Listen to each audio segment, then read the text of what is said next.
Good morning, students. Myself Kuldeep Sen and I welcome you all on my YouTube channel Master Classes. Students, अभी तक हमने analogy के 2 parts कर लिए हैं एंड आई होप कि आपको बहुत ही अच्छे से समझ में आया होगा। मैंने सारे टाइप्स बताए थे, साथ ही साथ आपके लिए एक्स्ट्रा क्वेश्चन भी अरेंज कर दिए थे। आज हमारे जो क्वेश्चंस रहेंगे वो मेजरली एनटीपीसी एग्जाम्स में आए हुए वो क्वेश्चंस रहेंगे जो अलग अलग शिफ्ट में आए हुए थे। एनालॉजी से आपको हमेशा हर एक शिफ्ट में कम से कम एक या दो क्वेश्चन तो आपको मिलने ही मिलने हैं, ठीक है। 2 या 3 नंबर्स ज्यादा भी सकते हैं, लेकिन मिनिमम 2 क्वेश्चन तो आपको मिलने ही मिलने हैं, ठीक है। इसलिए मैंने सबसे ज्यादा स्टूडेंट्स की डिमांड पर सबसे पहले इसी का वीडियो बनाया है, ताकि आप लोगों का जितने भी क्वेश्चंस आए हुए हों उनसे आपको लेवल पता लग जाए कि एनालॉजी के क्या टाइप्स रहे। फर्स्ट वीडियो में मैंने आपको टाइप्स भी बता दिए थे ताकि आप लोगों को हेल्प रहे ज्यादा से ज्यादा याद करने में और आप उसके अनुसार अकॉर्डिंगली अपनी प्रिपरेशन कंटिन्यू कर सकें। आज मैं कम से कम 10 क्वेश्चन वो लेने वाला हूं जो आपके आरआरबी एग्जाम में आए हुए क्वेश्चन थे। ओके फ्रेंड्स, स्टार्ट करते हैं।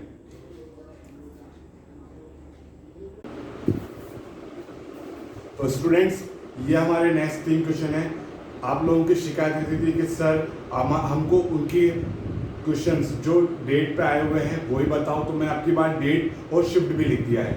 आरआरबी एनटीपीसी के फर्स्ट 30/3/2016 फर्स्ट, सेकंड, थर्ड तीनों क्वेश्चन लिख दिए हैं।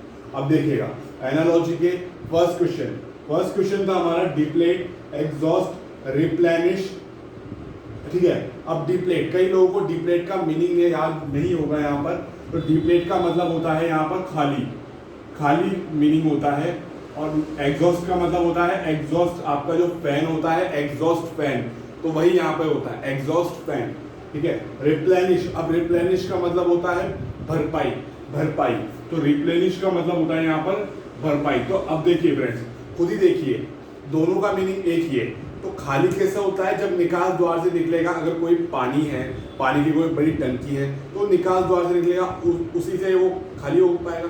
तो भरपाई कैसे होगी? अब भरपाई के लिए कैसे जरूरी है कि आप उस टंकी को पूरा भर रहे हो। अब भरने के लिए एक्सहेल तो नहीं कर सकते, क्योंकि एक्सहेल और इनहेल तो हमारे फेफड़ों से संबंधित है। फेफड़ों से संबंधित यानी सांस लेना और छोड़ना, यानी कि फर्स्ट के ऑप्शन दोनों ही हमारे इनकरेक्ट है। रीयूज का मतलब भी दोबारा प्रयोग में लेना है, तो रीस्टोर का मतलब होना है किसी चीज को दोबारा भर देना, ठीक है। फैन बंद कर, ठीक है फ्रेंड्स। तो नेक्स्ट हमारा है क्वेश्चन मैंडेटरी और कंपलसरी।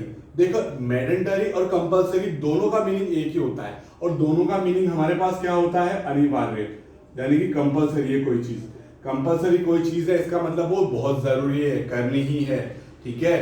ओके, अब इससे रिलेटेड पेयर क्या बनेगा? अब इससे रिलेटेड पेयर है थीसिस, प्रीपोजिशन, फिलोसॉफी, आइडियल, जीनोसिटी, narrow mindedness, hypothesis and supposition. अब देखो, जिन लोगों को यहाँ पे हिंदी मीडियम वाले जो स्टूडेंट्स हैं और उनको मीनिंग याद भी नहीं होते होंगे, तो यहाँ पे उनके लिए बहुत बड़ी दिक्कत हो जानी है, ठीक है।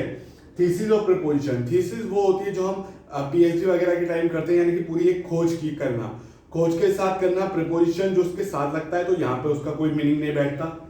फिलोसॉफी, आइडियलिज्म, बेटे फिलोसॉफी और आइडियलिज्म दोनों का मतलब ही एक ही होता है, क्या?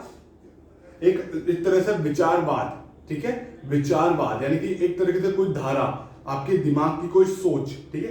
तो वो भी यहाँ पे नहीं होगा। जीनोसिटी, नैरो माइंडनेस, जीनोसिटी का मतलब होता है दयालुता, और नैरो माइंडनेस का मतलब होता है छोटी सोच के व्यक्ति। आप तो नहीं है ना। हाइपोथेसिस और सुपरपोजिशन, अब देखिए हाइपोथेसिस और सुपरपोजिशन, हाइपोथेसिस का मतलब होता है हमारे पास किसी चीज की परिकल्पना या सोचना, यानी कि कल्पना करना, ठीक है। सुपरपोजिशन का भी सेम मीनिंग होता है। अब देखो, दोनों का मीनिंग अगर यहाँ पर सेम है, तो हम ऑब्वियसली क्या लगाने वाले हैं, ऑप्शन नंबर डी। यहाँ पर इन दोनों का मीनिंग भी काफी सेम था, लेकिन क्योंकि यहाँ पर इन दोनों का मीनिंग में सिस्टमैटिक वो सिस्टम नहीं बैठता, या फिर वो वे नहीं बैठता जिसके थ्रू ये दोनों जाते हैं, इस वजह से हमने इस वाले ऑप्शन को भी करेक्ट नहीं किया है। हो सकता है यहाँ पे कई स्टूडेंट्स ने फिलोसॉफी और आइडियलिज्म लगाया हो, तो आंसर पेपर देने के बाद उनको पता लगे क्या होगा कि भाई क्या गलत था, ठीक है। मॉथ, इंसेक्ट, माउस, तो माउस क्या? अब देखो, मॉथ और इंसेक्ट, तो इंसेक्ट जो करते हैं वो अपना काम कीड़ों को खाने का करते हैं, इंसेक्ट यानी कीड़े मकोड़े। और कीड़े मकोड़े जो खाने का काम होता है वो उनके दांतों से या फिर मुंह के द्वारा होता है, ठीक है। माउस यानी कि अब माउस का काम क्या होता है, तो माउस का काम होता है किसी चीज को कुतरना। माउस का काम क्या होता है, किसी चीज को कुतरना, या फिर जो हमारे चूहे करते हैं, कुतरना किसी चीज को, ठीक है। तो यहाँ पर कैट, हैन और हेट ऑब्वियसली तीनों है, और रोडेंट हमारे दांत। वैसे आपको पता भी होगा कि रोडेंट एक टाइप के दांत होते हैं जो कि कुतरने के काम आते हैं, ठीक है फ्रेंड्स। तो ये 3 क्वेश्चन थे हमारे अभी जो सबसे इंपॉर्टेंट थे। नेक्स्ट क्वेश्चन पे आगे बढ़ते। आई होप आप लोगों को इनमें कोई डाउट नहीं होंगे। तीनों इंग्लिश के क्वेश्चन थे, इसलिए आपको मीनिंग जरूर पता होना चाहिए था, ठीक है। नेक्स्ट आगे बढ़ते हैं।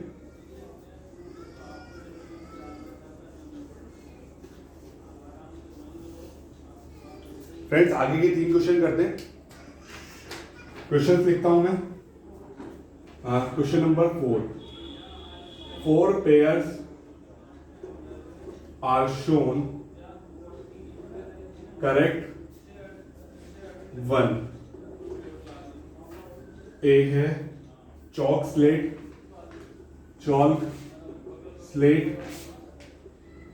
फ्रेंड्स मैं लिखता जा रहा हूं तो आप अपने आंसर तैयार रखिएगा। Chalk slate, pencil and notebook. Option number C है पेन इंक, और ऑप्शन नंबर डी है स्केच पेन ड्राइंग बुक।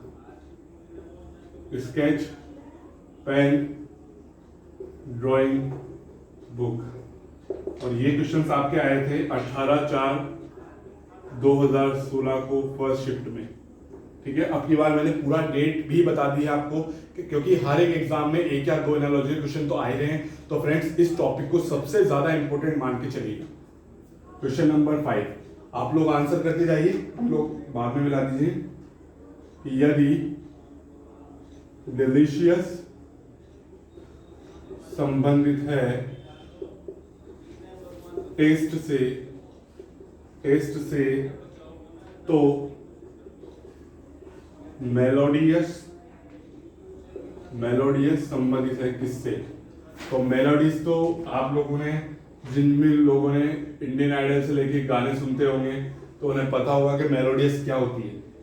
हाँ, मेलोडी वो चॉकलेट नहीं होती है, ठीक है ना। हाईनेस सेकंड ऑप्शन है, हाईनेस। सी ऑप्शन है वॉइस, और डी ऑप्शन है आपका नोन। कई बार नोन भी हो जाता है, ठीक है, तो उसको भी साथ में लेके चलिएगा। नेक्स्ट है आपके पालम दिल्ली, दमदम वॉट। ए है आपका चेन्नई, बी है कोलकाता, सी है मुंबई, और शिमला, ठीक है फ्रेंड्स। सी और डी 3 क्वेश्चन पहले कर लेते हैं, तो स्टार्ट कर लिया होगा। अब तक आप लोगों के आंसर आ चुके होंगे। फर्स्ट में देखिएगा, चौक से हम किस पे लिखते हैं, स्लेट पर। स्लेट पुराने जमाने में जो स्लेट आती थी उस पर हम चौक से लिखते थे। नोटबुक पर हम किससे लिखते हैं, पेंसिल से लिखते हैं। ड्राइंग बुक पर हम किससे लिखते हैं, स्केच पेन से लिखते हैं। लेकिन इंक और पेन, क्योंकि पेन में भरी जाती है क्या, इंक भरी जाती है, तो यही हमारा आंसर होगा। हमें यहाँ पर 4 अल्टरनेटिव में से एक को डिफरेंशिएट वाले को मार्क करना था।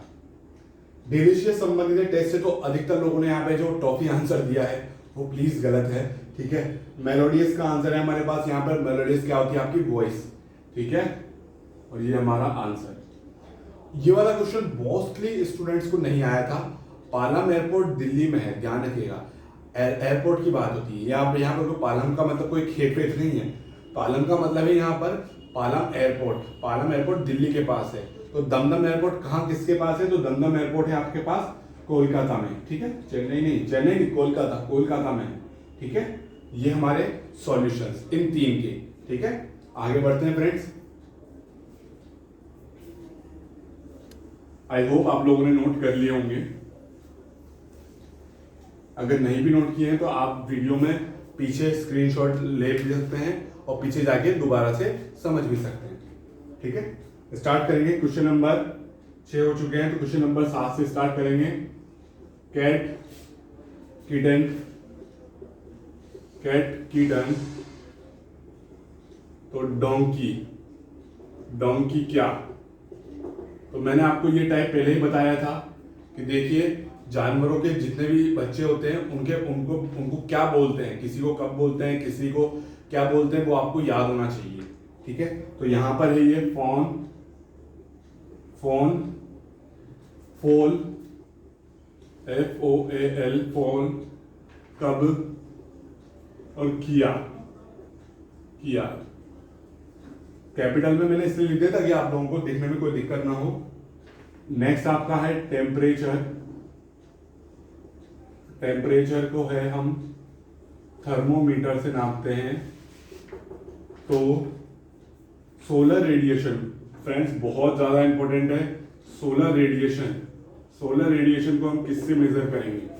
तो इसका ऑप्शन है हमारे पास AC, anemometer, anemometer, hygrometer, hygrometer, B है आपका थर्मोपाइली, थर्मोपाइली, पायरानोमीटर, पायरानोमीटर। हाँ, ऑप्शन काफी बड़ा है बट फ्रेंड्स यही इंपॉर्टेंट है हमारे पास। स्टिग्मैनोमीटर, स्टिग्मैनोमीटर। फ्रेंड्स मुझे यहाँ लिखने में जरूर देर लग रही है पर लेकिन आपको सॉल्यूशन करने में देर नहीं लगनी चाहिए। क्वेश्चन नंबर 9 है हमारा भारत रुपए। तो दक्षिण अफ्रीका, दक्षिण अफ्रीका में क्या आएगा?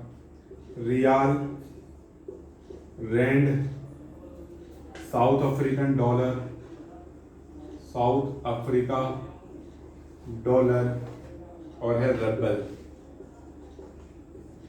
दिख रहा है ना सभी को? बी और ए। ठीक है फ्रेंड्स, आप लोगों के आंसर आ चुके होंगे अब तक। तीनों कौन सी डेट पे आए थे? तीनों आए थे आपके 26 पे, 26/3/2016। NTPC फर्स्ट, सेकंड और थर्ड, इसी में लिख देता हूं। तीन ही मैंने क्वेश्चन लिए हैं। ठीक है, अब देखिए फ्रेंड्स फर्स्ट नंबर का क्वेश्चन देखिए हमारा 7 नंबर का कैन। कैट का जो बच्चा होता है, कैट का जो छोटा बच्चा होता है, छोटी बिल्ली होती है, वो कहलाती है कीटन। कैट का जो होता है वो कहलाती है कीटन। तो डोंकी का क्या कहलाएगा? तो डोंकी का क्या कहलाएगा? देखिए फोल, फॉन, फॉन का ध्यान रखिएगा। तो फॉन होता है एक भेड़, भेड़ का जो बच्चा होता है उसको कहते हैं। ठीक है, तो अभी हमारा यहाँ पे कब और किया दोनों हो सकते हैं, लेकिन कब ध्यान रखिएगा, कब शेर के बच्चे को कहते हैं। कब किसे कहते हैं? तो शेर के बच्चे को कहते हैं। तो हमारा यहाँ पे आंसर क्या होगा? फोल, फोल ही होगा ना। नेक्स्ट, टेम्परेचर को हम थर्मोमीटर से मेजर करते हैं। सभी को पता है टेम्परेचर को थर्मोमीटर से मेजर करते हैं। तो सोलर रेडिएशन फ्रेंड्स बहुत इंपॉर्टेंट था, कई लोगों को नहीं आया था ये। तो सोलर रेडिएशन, सोलर के जो रेडिएशन होते हैं जिस पर सोलर यानी कि धूप गिरती है और वो जो प्लेट्स होती हैं वो हमारी कहलाती है थर्मोपाइल पायरोनोमीटर। थर्मोपाइल उसने लगाया है, हमारे यहाँ पे पायरोनोमीटर सबसे ज्यादा इंपॉर्टेंट है। ठीक है, भारत की जो मुद्रा है यानी कि भारत की जो करेंसी है वो रुपए में आती है, दक्षिण अफ्रीका की। अब ये क्वेश्चन सिर्फ उन्हीं से हो पाया है जिन लोगों को इनकी देशों और उनकी मुद्राएं पता थी। ठीक है, तो यहाँ पर हमारा आंसर होगा रियाल या रैंड। तो यहाँ हमारा आंसर क्या होगा? South African dollar, rouble, rand और रियाल। तो अभी हमारा यहाँ पे आंसर क्या होगा? रैंड। ठीक है, ये हमारा आंसर होगा। नेक्स्ट बढ़ते हैं फ्रेंड्स क्वेश्चन नंबर 10 पे। आई होप आप लोगों ने स्क्रीनशॉट ले लिया होगा, नहीं भी लिया है तो आप वीडियो में पीछे जाके थोड़ा और समझ सकते हैं। क्वेश्चन नंबर 10 है हमारा और ये अभी का हमारा लास्ट क्वेश्चन है। Mammal Huma, question number 10, mammal Huma. तो फ्लावर क्या है? तो फ्लावर क्या है? Option number A smell living, smell living, bouquet, bouquet और रोज, रोज। तो फ्रेंड्स बताइए आंसर जल्दी। हाँ, तो मैमल जो होता है वो हुमा के अंदर हुमा से निकलता है, ठीक है। तो फ्लावर क्या किस चीज का टाइप है? फ्लावर किस चीज का टाइप है? तो फ्लावर रोज का टाइप है, ठीक है। बुकेट का मतलब है गुलदस्ता, ठीक है, एक प्रकार से। लिविंग और स्मेल, यहाँ पे लिविंग और स्मेल का कोई मतलब ही नहीं है, क्योंकि ये दोनों फूलों से संबंधित होते ही नहीं है, ठीक है। तो यहाँ पे हमारा अभी आंसर क्या होगा? रोज, ठीक है, रोज यानी कि गुलाब।